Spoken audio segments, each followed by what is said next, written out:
Hey guys, it's Maymay and welcome to our Sunday Devotion time. And I'm so glad you're here today. I'm actually going to be talking about daylight or morning, right? So I think all of us are kind of to the point where we're done with winter. Like we're ready for winter to be over.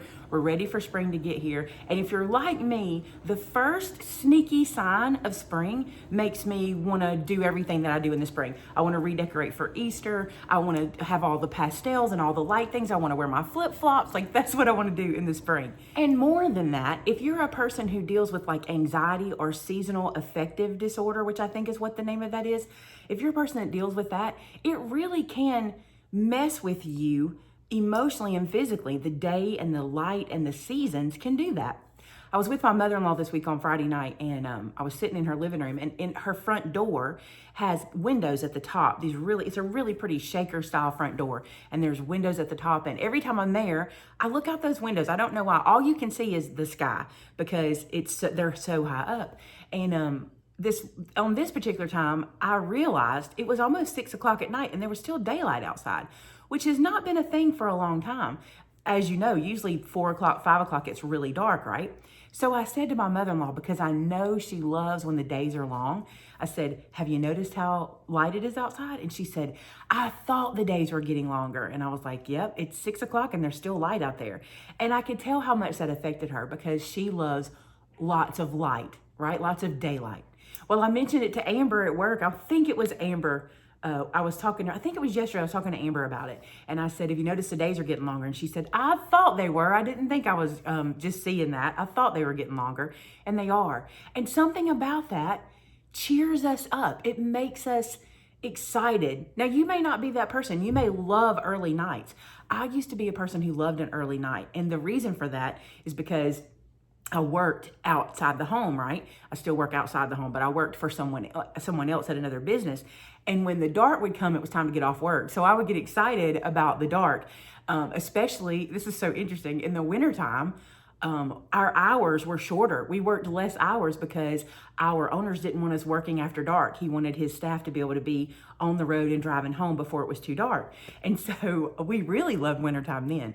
But now my thing, and always has been, is light and the freshness of light. One thing I thought about was you would think that we would like darkness. You would think we would like the cover or the cloak or the wrapping around of darkness. But I don't think that's a thing I know it's not for me. I like light, and I like in every room, in every corner, I want light, right? So I started to think, here we are every day, we deal with things. We don't know what's coming. We deal with things every day. And by the end of the day, sometimes we are so backed up with everything we're dealing with. Just one thing after another. And it can be anything. It can be something you're actually dealing with physically or financially or who knows. Or it could be things around you that are happening that cause you to have to deal with those things as well. And at the end of the day, we can be so weighted down. And have you ever thought to yourself, I can go to bed in 30 minutes and I can stop thinking about all this stuff? I hope I'm not alone in that, but have you ever thought to yourself, it's finally time for bed. I'm going to bed. Tomorrow will be fresh. Tomorrow will be anew. It's a new day, right? You guys, that's a promise of God, a new day, a fresh awakening. In Lamentations, we learn, I'm going to read the scripture for you. In Lamentations 3:22 through 24, he says, it is the Lord's mercies that we are not consumed, but because his compassions fail not. In 23, it says, they are new every morning. Great is thy faithfulness. There's something about the morning, right? There's something about getting through the night and the brightness of day and the whole new awakening that it is. And I think it's just something that God does to remind us his mercies are new. And here's what I love. I've been watching devotions on this, right? And so many people have talked about this. Your past does not define your future. Your past is in the past and you need to leave it there, right? That all makes perfect sense. It's hard because we carry baggage. We like to pack it up and bring it with us. But the truth of the matter is, your past is your past. Leave it in the past. And God wants you to do that. He doesn't want you to carry that with you every day. Lay it down because his mercies are new every day. So when you're dealing with baggage or things that happened yesterday or things that are in your past or things in your family's past or even in our country's past, if you're dealing with those things, remember, God has a new mercy for you, something fresh, something brand new. There's something so cool about opening something brand new, isn't it? Don't you like to be the first one to open a bag of chips? I do. Vince shook his head yes, he just walked in the room. I like to be the first one to open a bag of chips. I do not like chips after people have put their hands in them. That is not my thing for me. Don't you like to be the first one to open... this is strange. I like to be the first one to open toothpaste. I don't know why that is, but I like a fresh tube of toothpaste. I like a fresh tube of toothpaste. There's something about the newness, right? And God brings you newness every day. And the cool thing is this is what I love. I know how powerful God's past mercies have been for me. What in the world are his new mercies going to be like? You see? I know how good he's been to me and how wonderful to our family and to everything around me. I've seen his mercies over and over. I can't even fathom what his new mercies must look like.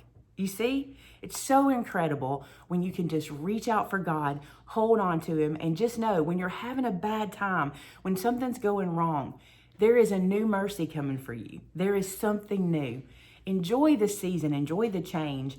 I'm loving all the daylight, which is, I really didn't realize it about myself. I didn't realize how much the daylight affected me, but it does. And I think God, he knew to put the light in the morning, right? He knew to brighten the day for us. And I pray this for you guys.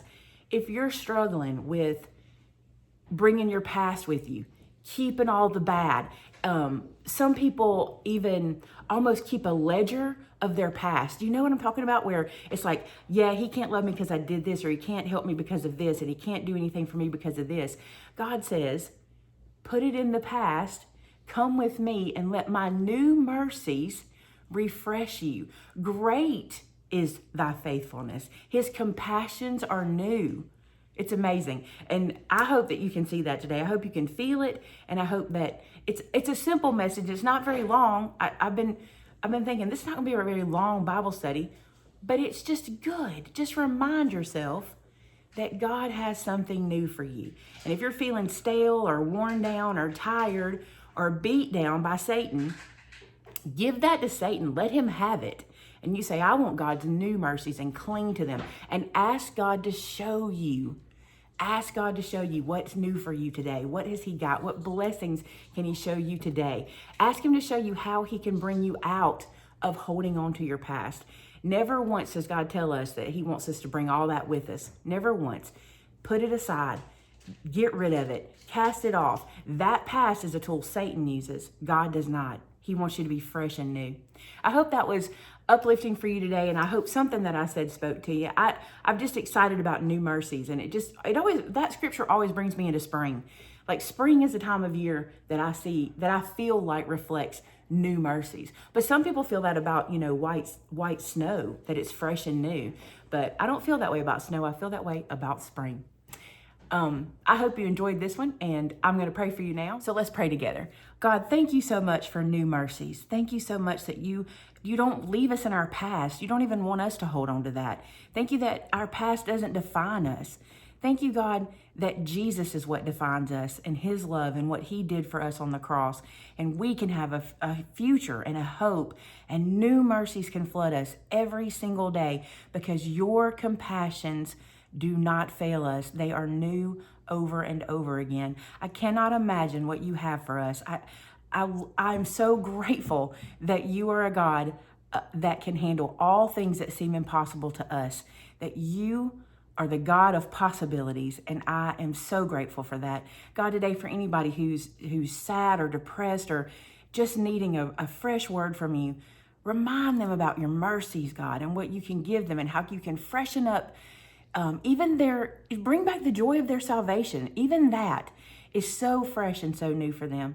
God, thank you so much for this platform and for this opportunity. I just pray that something that was said today will speak to somebody. And God, thank you again. Thank you just seems like such a small word. I don't know how to express how much gratitude I have for who you are and what you do for us. I ask all these things in Jesus' name. Amen. thanks guys for being here. I hope you enjoyed this little devotion. Again, it wasn't very long, but just uplifting. It's just uplifting. Go listen to the Micah Tyler song. You'll have it in your head on repeat, and it's really good. Micah Tyler is called New Today, and you will love it. Thanks so much for being here. Till next week. Bye now.